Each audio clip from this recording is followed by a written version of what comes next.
Hey everyone, welcome to my channel. Thank you so much for stopping by today. As you can see, I am sharing something a little bit different. This is a 12 by 12 kind of shadow box. It's made from MDF. My husband built them. I will provide a link in the description box below for all the details on how to find our little side business called Box This.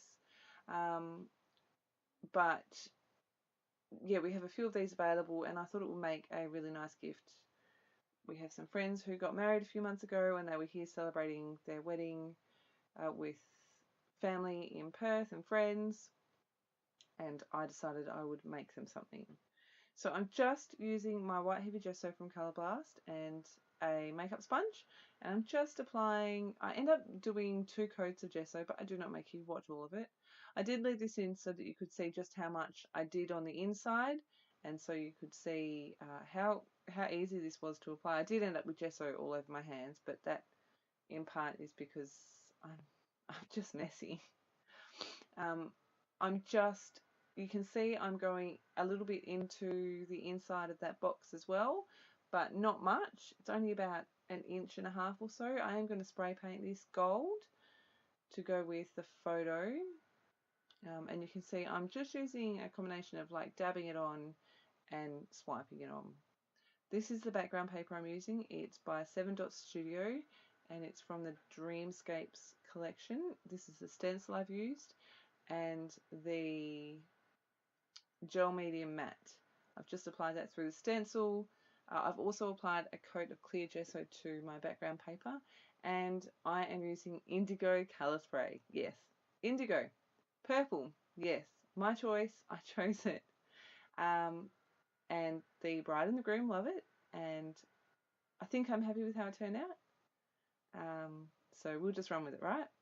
All I've done is I've used my water spray bottle and added some water to my background paper, added a few drops, a couple of sprays of the Indigo colour spray. In case you're not sure, that is just flat spray, no shimmer or anything.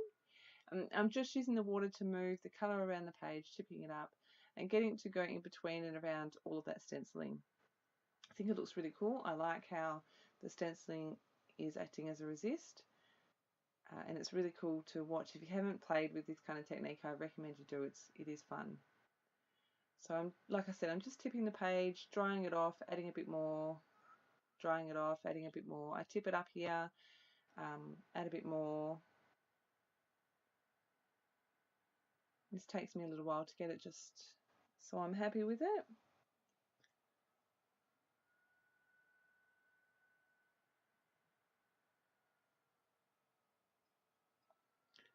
I didn't really think that one through, but I thought I was just soaking up the extra water, but I totally took all the colour off as well. So I've just gone back in with a bit more colour, a bit more water. Oh, hang on. Oh, there you go. That's what I was just explaining. Going to dry that off, and then I go in and add some splatters. So I'm just using the nozzle from the colour spray bottle,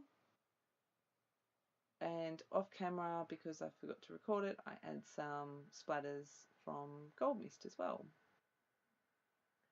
Here are the papers. So I'm using these 2 papers. They're cut a tiny bit bigger than the photo. This first one is 13 Arts Grey Indigo. I found these at my local scrapbook store recently. And this one is by Echo Park. It's in the Ombre series.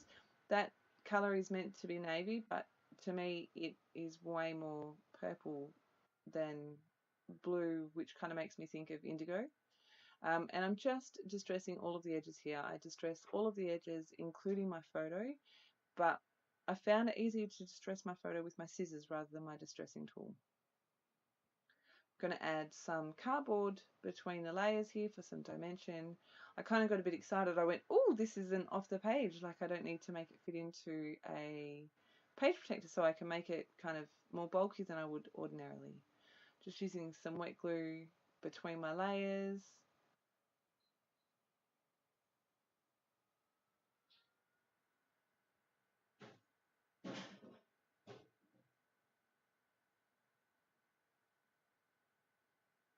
And that is my photo cluster done. Trying to decide which title to use. This is Dusty Attic Chipboard. And I end up going with the Forever one. Which didn't want to come out. Going to emboss that. So firstly I'm going to cover it in, firstly I'm going to work on my flowers here. So I've sped this bit up a fair bit, though I'm doing nothing right now. And I thought about using these blue, and I had the purple, but they just weren't the right shade of colour. So I ended up getting rid of the blues and the purples and pull in these creams, which I think work heaps better, and I can add colour to them if I want.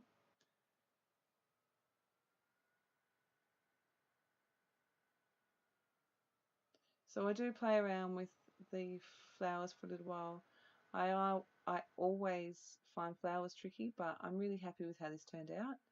I decided to keep it relatively simple without too much.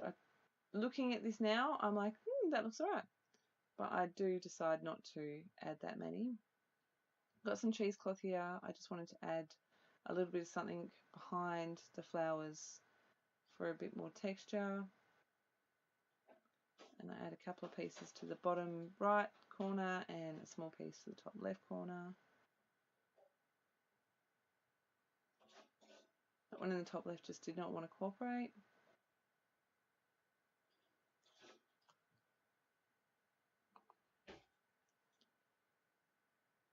And putting all my bits back, making sure I'm happy with placement. I did play for a little while with these little spiral stamen thingies from Delish Scraps, and I don't end up using them. I just feel like they don't work with the golds that I've already got happening. Hot glue, I do like to use hot glue to stick flowers down, and I also thought since this was an off the page project it would be a good idea. Going to emboss my title here. I'm using some gold ink and then my bling colour embossing powder. So I've heat set that once while it was still hot. I added more powder and set it again, and then I did a third one as well, just to get really good even coverage. I'm going to use hot glue to glue everything down. I think I need a smaller hot glue gun, one with more of a precision tip. If anyone has any recommendations, let me know, please. I'm not really sure which one to go for. Just adding some hot glue between those layers, it occurred to me that I didn't want anything falling off, so I was a bit more generous with the glue than I ordinarily might be. It does need to make its way back to Melbourne. Just adding my flowers in. Happy with that placement. Gave up there on the spirals, and I'm just using a bit of hot glue to add my title in as well.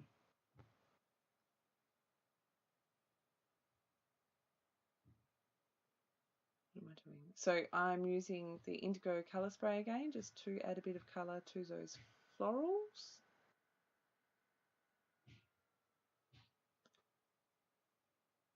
And then, so those tiny little jars that you can see there, they are little tiny miniature itty bitty beads. They're really cute. I'm getting brave and trying different things. So note to self, don't tip it onto your mat. It goes everywhere. So you see that I made that mistake, but I don't do it again. So I'm just using my matte medium, and I'm just applying those beads randomly, and you can see there I just put my paintbrush straight into the tiny jar. And off I go. I am just adding these here and there all over the place, just for a bit of extra texture and interest over the top of the flowers, over the part of the title, up in the top left hand side. And I just kind of end up going a bit crazy. I did forget to clean out my paintbrush, so I was spewing. I thought that I ruined my paintbrush, but it turned out I used a little bit of soap and a little bit of hot water, and I got all the matte gel out of it. So I was really excited. So if you ever do the same thing that I did and forget to clean your paintbrush, it may be salvageable. Like I said, I was very excited. And here is the frame all painted up. You can see where the gesso ends and where I haven't put it. Again, I'm just using my hot glue. I'm just applying glue to the corners as well.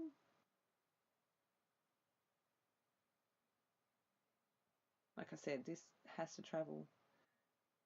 I want it to get back safely. And one finished frame. There you go.